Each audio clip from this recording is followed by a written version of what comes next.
कोई भी पार्टी जीत नहीं सकेगी, तो पार्टीज को मेहनत करनी होगी कोलिशन बनाने के लिए। सब्सक्राइब करें और बेल दबाएं ताकि कोई खबर रह न जाए।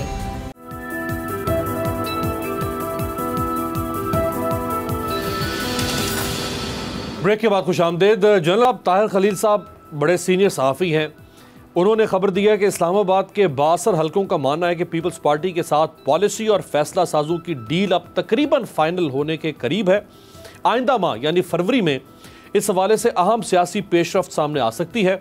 मुल्क में एक नए ग्रैंड पॉलिटिकल अलायंस की तैयारियों को तेजी से आगे बढ़ाया जा रहा है, जिसका मकसद नून लीग को आइसोलेट करना है। जनरल साहब देखिए, मेरा ख्याल है ये क्या सराहियां हैं। हम तो बहुत सारी ऐसी कहानियां सुन चुके हैं। सदारती निज़ाम की कहानी भी साइमल्टेनियसली चल रही है। उसमें शाद भट्टी साहब का मैं देख रहा था एक ट्वीट, जिसमें उन्होंने कहा जी उसका 100 सफ़े का बिल्कुल वो तैयार पड़ा है मुसवदा, जिसको आगे बढ़ाया जा रहा है। ये मेरा ख्याल है कि कंकॉक्शंस हैं बहुत सारी। आप देखिए कि अभी ज़िमनी इलेक्शन हुए और उसमें नून लीग ने पंजाब में तकरीबन स्वीप किया, सीटें ली, तो कौन रोक सका है। तो मेरा अपना अंदाजा है कि ये चीजें कारगर नहीं हैं। अगर कहीं कुछ ऐसा है तो तब भी ये गलत है, काबिल मुज़म्मत है, ऐसी चीज होनी नहीं चाहिए। दूसरा, मेरे अपने बेहतरीन इल्म जो मैं हासिल कर सका हूं या करता हूं, उसके तहत ऐसी कोई चीज नहीं है। और होगा यही कि जिस तरह ज़िमनी इलेक्शन हुए इसी तरह इलेक्शन होंगे। आप देखिए कि मौलाना फजल रहमान की पार्टी ने स्वीप किया वहां पे पेशावर में, खैबर केपीके में, तो कोई रोक सका उसको। ये चीजें मेरा ख्याल है हमारे जर्नलिज्म में अब बिल्कुल बहुत ज्यादा एम्बेडेड हैं। हर कोई ना कोई इस तरह की थ्योरी लेके चलता है, फिर कुछ दिन उस पर बहस जारी रहती है। और आप अगर पिछले 3-4 साल का जायजा ले लें तो इतनी ज्यादा कहानियां इस किस्म की चली हैं, तारीखें भी दी जाती रही है कि बस गवर्नमेंट हो रही है। एक वो हमारे मोहतरम है, उनकी चिड़िया भी खबरें लेके आती है इस तरह की, तो वो कुछ भी ऐसा है नहीं। मेरा अपना ख्याल है कि ये एक इलेक्शन होगा और इलेक्शन में बड़े वाज़ेह तौर पे कोई भी पार्टी जीत नहीं सकेगी, तो पार्टीज को मेहनत करनी होगी कोलिशन बनाने के लिए। ये हो सकता है कि सूबाई सतह पे कोई एक पार्टी जीत ले, दूसरी किसी और सूबे में कर ले, लेकिन फेडरल गवर्नमेंट बनाने के लिए बिल आखिर इन पार्टियों को वैसे ही कोई ना कोई कोलिशन बनानी होगी। तो ये आइंदा का नक्शा हमें तो ये नजर आता है। बाकी मेरे ख्याल में ये बाकी सारी चीजें कहानी है। राइट। अच्छा मोहसिन बेग साहब, आपसे मैंने सवाल किया था पीटीआई के बारे में और आपने उस पर कहा कि जी लोग बड़े मायूस हुए हैं, और इम्तियाज़ आलम साहब ने कह दिया कि ऑपोजिशन से भी लोग मायूस हैं, उनके पास भी कोई सोल्यूशन नहीं है। तो पीटीआई भी अगर डिस्क्रेडिट हो गई अवाम की नज़रों में, जबकि पीटीआई जब आई थी तो कहा जा रहा था कि चूंकि 20-25 साल से कोई नई पार्टी वजूद में नहीं आ रही है तो लिहाजा पीटीआई को वोट देना चाहिए, और ऑपोजिशन भी डिस्क्रेडिट हो रही है, उनके पास भी लोगों के पास के लिए कोई प्लान बी नहीं है, तो फिर इसका मतलब तो सिस्टम में डिस्क्रेडिट हो गया। फिर देखिए, इसमें मेरा बस कोई शक नहीं है। आपने खुद भी कहा ऐसे लोगों ने पॉलिटिक्स में हिस्सा लिया अपने फैमिलियों के साथ, बच्चों के साथ। खान साहब के जलसों में पीटीआई में वो लोग आए जो मिडिल और अपर मिडिल क्लास थी, जो कि पॉलिटिक्स में हिस्सा नहीं लेते थे, वोट कास्ट करने नहीं जाते थे। लेकिन हुआ ये कि मायूसी हुई, और सवाए ज़बानी जमा खर्च और हकीकत को ना मानना, ये खान साहब का वतीरा बन गया। अब आगे अगर अपोजिशन तो पहले डिस्क्रेडिट थी, वरना खान साहब को ये वोट कैसे मिलते और ये कैसे यहाँ तक पहुँचते।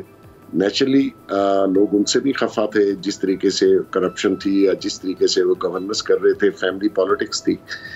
अब इस मुल्क के हालात ये हैं कि पूरा पाकिस्तान और जो अमीर हो या गरीब हो, वो सबके हालात इस कदर दिगरगू हैं कि लोगों को अपने सर्वाइवल के इशू पड़ा है, बिजनेसेस का इशू पड़ा है, और महंगाई ने जिस तरीके से इनडायरेक्ट टैक्स जिस तरीके से लगाएंगे वो सबके लिए इक्वल है। इनडायरेक्ट गरीब भी दे रहा है, अमीर भी दे रहा है। एक चीज़ वो खरीद रहा है, उसमें उतना ही टैक्स इनडायरेक्ट वो दे रहा है और उतना ही गरीब भी दे रहा है।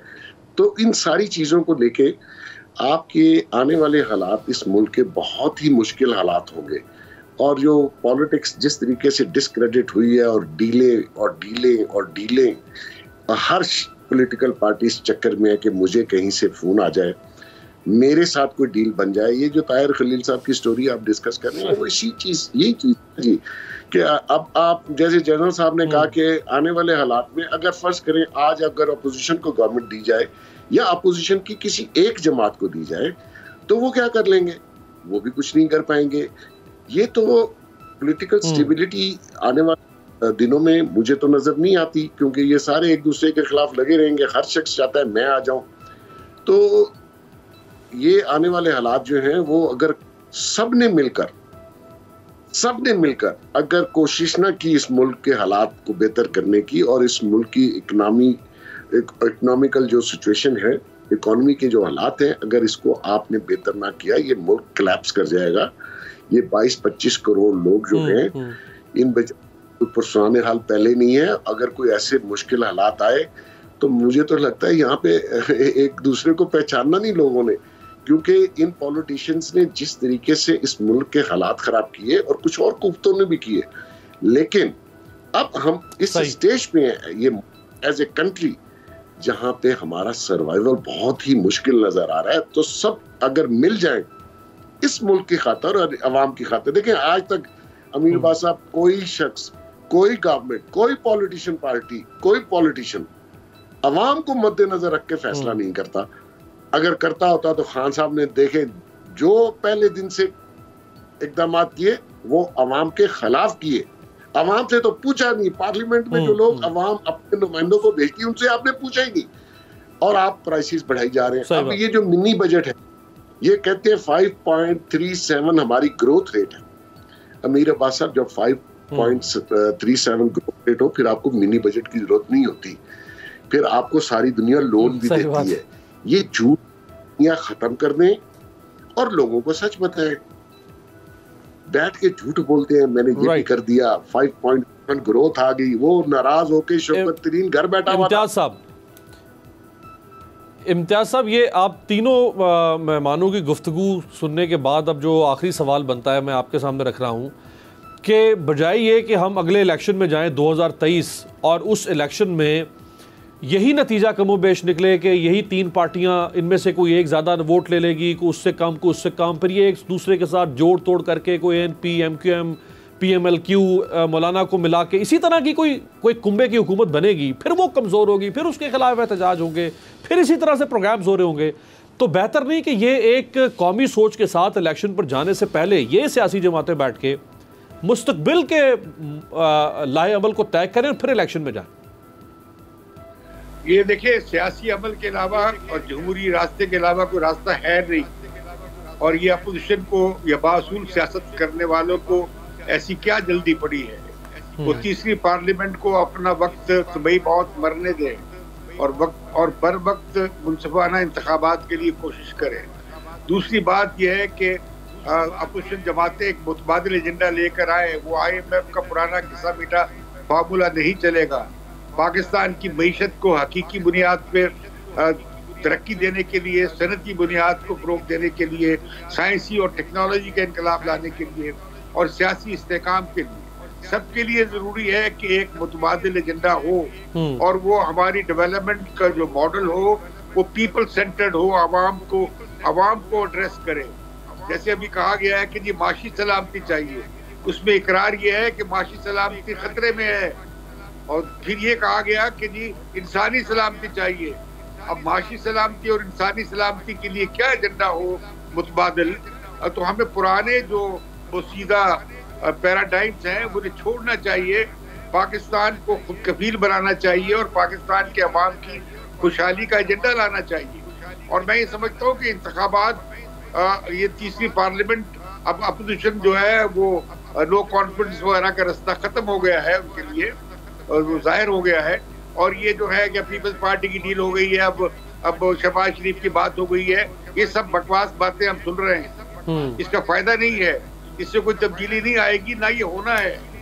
और ना अब ये रहा है कि कोई पार्टी, जब तो हम बात कर चुके हैं कि बहरान इतना बड़ा है, इसके लिए बड़ी वसीतर कौमी एफर्ट की जरूरत है, और वो भी ऐसे लोगों की जो पाकिस्तान को इस बहरान में निकालने में संजीदा हो और जिनके पास एक मुतबादिल प्रोग्राम हो। अब आवाम पूछेंगे नवाज लीग से भी, पीपल्स पार्टी से भी, पीडीएम से भी, कि भाई आपका क्या मुतबादिल एजेंडा है। राइट। हम सबको मीडिया पे ये सब बातें छोड़ देनी चाहिए, फलां की रिपोर्ट आ गई, फलां की रिपोर्ट आ गई। हम तवज्जो दें कि जी पाकिस्तान के ये 10 बड़े मसले, इन 10 बड़े मसलों का आपके पास क्या हाल है, इस बुनियाद पर अगला इलेक्शन होना चाहिए। बहुत खूबसूरत बात आपने फरमाई। इसी बात पे वक्त भी चूँकि ख़त्म हो गया, ये बड़ी अहम स्टेटमेंट और बड़ी बड़ी खूबसूरत बात आपने फरमाई कि अब इसके ऊपर मीडिया पे भी डिस्कशन होनी चाहिए। चूँकि इलेक्शन 1.5 साल के फासले पर है, हमें सियासी जमातों से सवाल करना चाहिए कि एक दूसरे को बुरा भला चोर कहें, ये उनको वो इनको सिलेक्टेड कहें, इस ला यानी बहस से बाहर निकल के बताएं कि आपके पास एजेंडा क्या है, आप अगले इलेक्शन में जा रहे हैं, कौम के सामने एजेंडा क्या है, वही पुराना एजेंडा लेकर दोहराएंगे उसी किस्त को, नतीजा फिर वही निकलेगा। इसके ऊपर मीडिया को भी अब डिस्कशन एक हेल्दी जनरेट करने की ज़रूरत है। बहुत शुक्रिया तीनों मेहमानों का, आपसे मुलाकात होगी अगले हफ्ते।